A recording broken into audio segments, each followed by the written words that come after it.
Are you struggling with social anxiety? It's time to watch this video. I'm inspired. I'm inspired. Hey there guys, how's it going? My name is Sumit Chatterjee from the Flow Zone Academy, and I'm a flow state coach, which means that I help you feel better and perform better. Today we're talking all about social anxiety. Now, someone asked me this question about social anxiety, and personally I've suffered with it a lot of my life, and I understand exactly what it's like.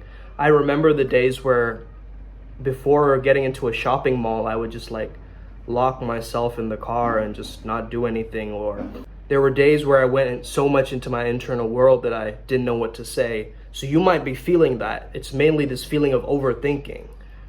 It's not so much that you have a problem with talking to people, it's the fact that you don't know what to say, or you feel like this kind of claustrophobia in your internal world, right? It's this feeling of shutting down or shutting up or being so caught in your own minds and what other people think of you that you have this persona fatigue, decision-making fatigue, and judgment fatigue. Once you understand what your social anxiety is, you can really overcome it. Now, how do we see anxiety in terms of the flow state? It's very, very high challenge with not enough skills, abilities, or experiences to back up that challenge. That's what anxiety is if you're looking at it specifically from the flow state model. So that means that social anxiety means that you don't have enough social reference experiences for you to actually open up and talk to people, or you have a specific worry in mind that you're very locked into. Now, everybody has flaws, everybody has insecurities, but you have to have a confidence in your abilities, even a confidence in your weaknesses. That's what vulnerability is. I had a video on IGTV about vulnerability. Definitely check that out as well. If you understand that, okay, it's like trying to go to the gym and lift my personal best, right?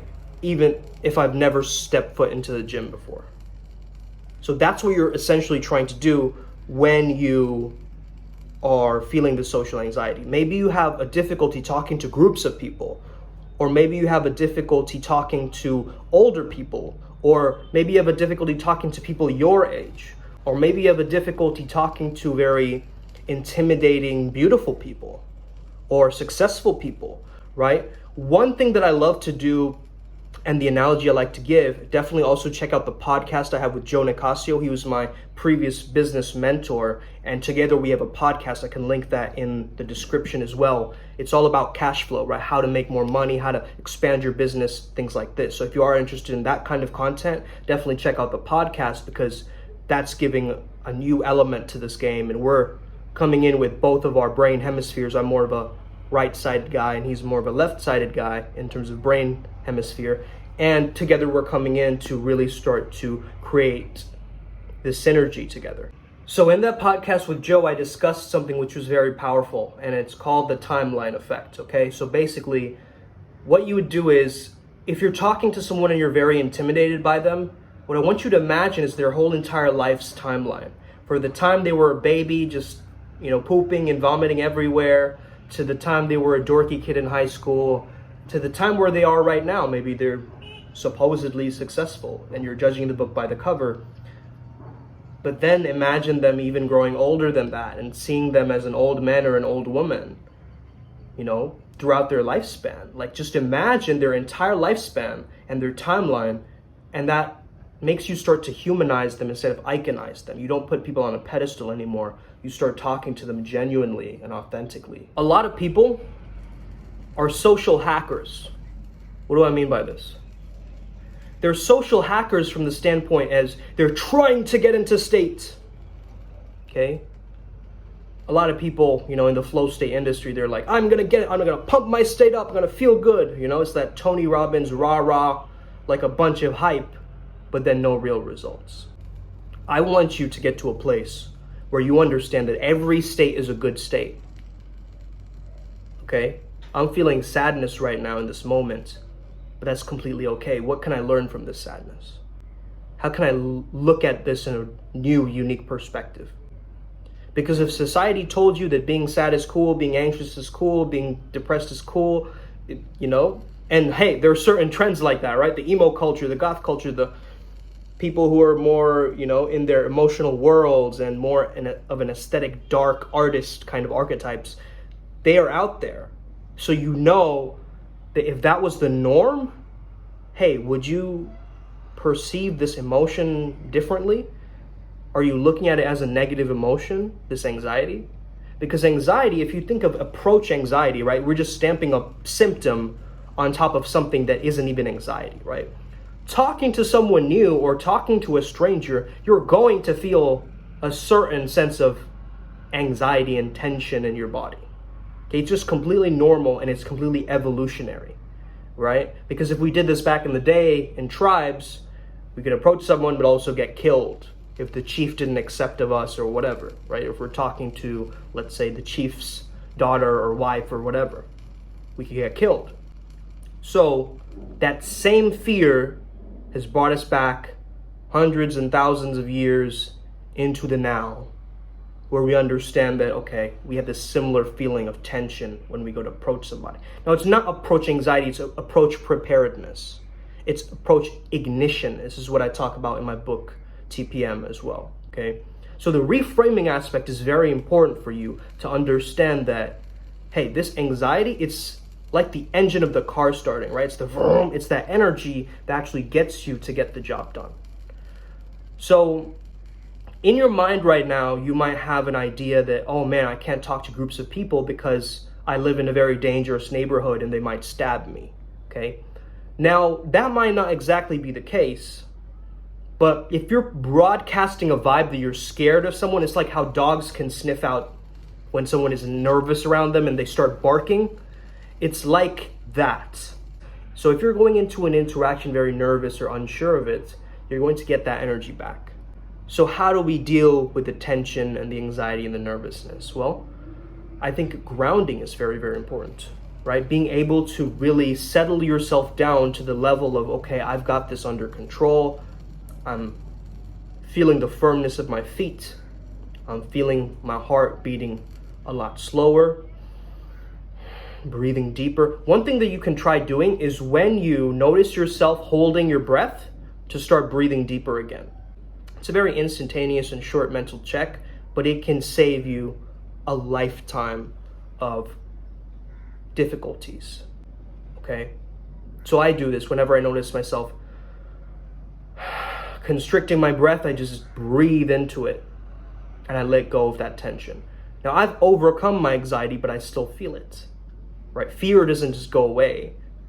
But as my mentor AZD said in last night's lecture, he said, on the other side of fear is your freedom from that fear.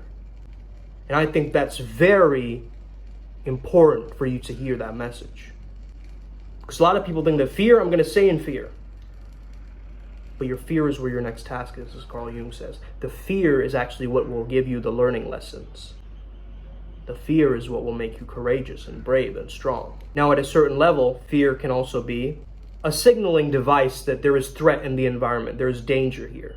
For that specific reason, we need fear in order to help us.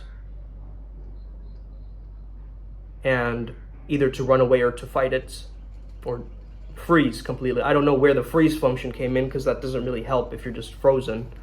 However, what I do when I feel frozen is I go into child's pose, curl myself up into a ball, and hold my breath until I feel that resistance building and building and building inside of me, until I let it go with a sound and a sigh of relief and expression. And I then, from the child's pose, I allow myself to explore that outwards. Now, of course, you can't do this in a social environment, right? You can't suddenly get into child's pose and do this. So it's quite difficult when you're actually in a social interaction with someone. So one of the few things is to just begin starting off very small. Asking people for the time. If you have a difficulty talking to people your age, talking to older people, right? You want to have this old man vibe or old woman vibe. Old people talk to everybody, right? Old people talk to everybody. So it's this old man or old woman game, in a sense where you're like, hey, I have this openness. I have a freedom of just like saying hi to everybody. Like, start that as an engagement process, right? Go on a walk in the park or whatever, And start doing this. Just acknowledge everything that is coming into contact with you. It might be a bird, it might be somebody walking their dog. Just say hi and smile and give them that much. Okay, and start from there. Just give them that much. Hey, how's it going? Great. Hey there. If they don't smile back, they're the weird one. If they don't interact back with you, they're the weird one. You're not the weird one. Okay? So that's important to understand, that that's the mindset that I have when I'm like interacting with others. If they're not giving me that much, or if they're closed off, that's their own internal problem. That has nothing to do with me. It can, but only from getting feedback from numerous people, not just one outlier social experience by itself. Let's say that you go out one time and you get rejected really bad. Really bad. Okay. Now you've been out many times. Let's say you've been out like 80 times and you get rejected one time. Now there's a probability that you will get rejected again. Okay. If you stay in that fear of, oh, they rejected me, you're going to run that storyline. And every time you go out, you're going to fear rejection. But guess what? If you go out again and again and again, and you desensitize yourself to that one memory or that one event where something really bad happened, you got a drink thrown in your face, or you got slapped in the face, like a horrible rejection, right? If you want to overcome that, or if it goes back very, very deep into your childhood, right, where you were rejected or abandoned, understand that, and that's a part of your healing and a part of your growth, right? Understand that people aren't looking at you. Everybody has their own insecurities, right? So they're like the bots in the video game. Like the robots in the video game, right? They're like the NPCs, the non-player characters in the video game. So once you understand that, okay, people aren't really looking at me, they're more worried about themselves, right? So you might be thinking, oh, I have a big nose, and that girl is probably wondering, if I have a big nose, oh no. But guess what she's thinking? I wonder if he thinks that my tits are too small. Somebody else next to you, they're wondering, hey, is my hair looking okay today? Geez, looking at their phone to make sure that they're okay. So you want to go from this self-consciousness to other consciousness. When you start to focus on somebody else in the interaction, guess what? You're not worried about how you're appearing or how you're looking, because it becomes about them, and you become a good listener. So practice being a good listener as you're in these experiences. If you're more introverted, practice being a good listener. And maybe you are. Maybe you observe the environment really well. Maybe you're shy, but guess what? That's not your identity. It's just a tendency to be shy. And you can change that, just like I've changed that, and so many people have changed that. It's just about changing your mindset and allowing yourself to do that subconscious work to actually bypass the idea. So social confidence is really about administering your own self-esteem. Okay? If your confidence is down here and you get certain results up here, guess what? Guess how you're going to react to that? I don't deserve it. She's out of my league. No, I'm not good enough.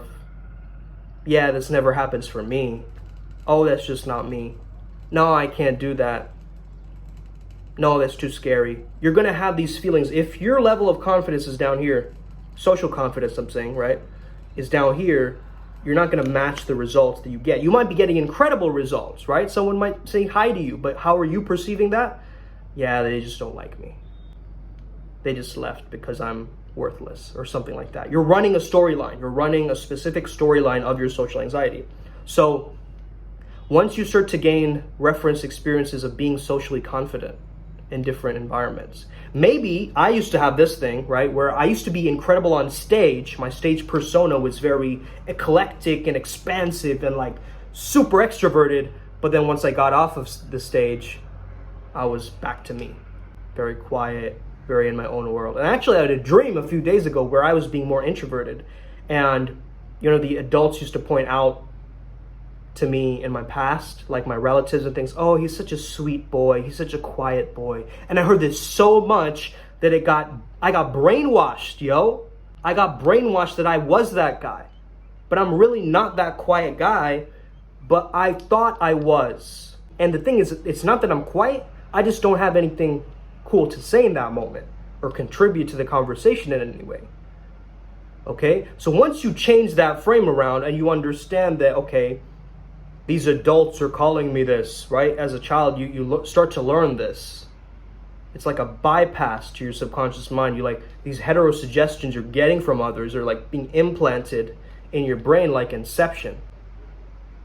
So once you can rewire that, once you can change that analogy and change the backstory of how you perceive it, and you know your truth, you come back to your truth. Like, I knew my truth was, I'm not quiet, I just don't have anything cool to say. That's a powerful reframe, right?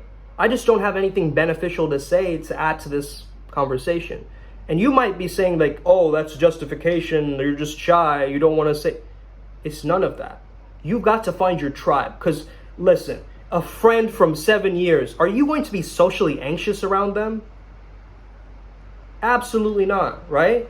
Because you have the skill set and the challenge to match it. But a new group of people, a stranger danger, that we've been warned, don't talk to strangers.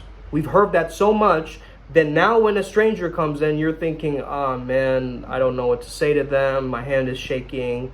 I'm getting butterflies in my stomach. That feeling. That's completely fine. And that's completely normal.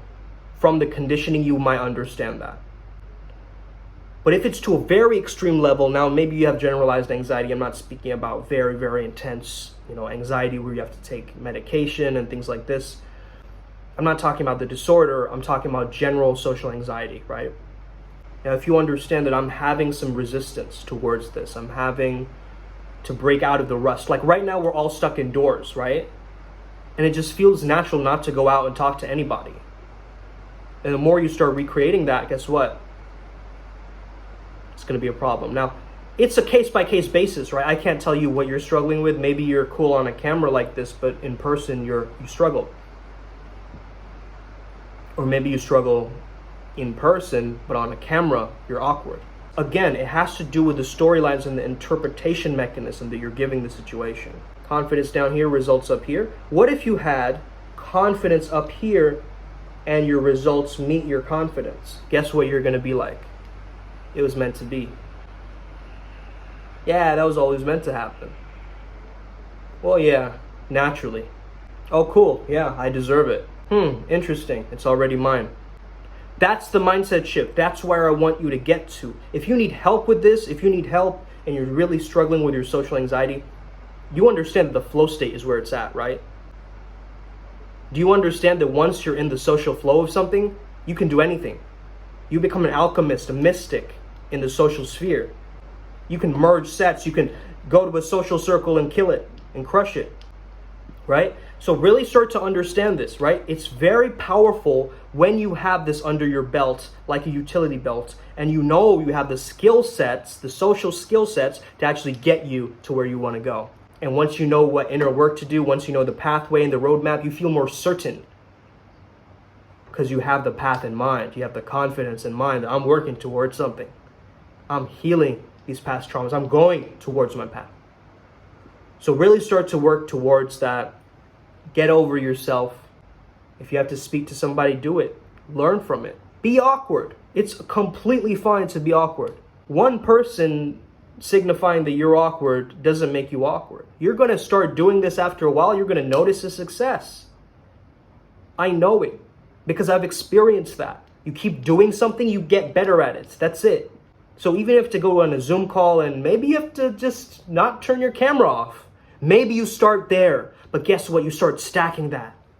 You start generating momentum with that. Hey, people are seeing my face. I'm usually the guy who turns my camera off, but guess what? You can see my face right now. You can see my expression and my beingness right now. Practice that. Play different characters. Allow yourself to experiment. Go into the rabbit hole of uncomfortability and discomfort. And once again, may the flow be with you. May you never be the same again. And stay legendary. Let's get it today. Boom.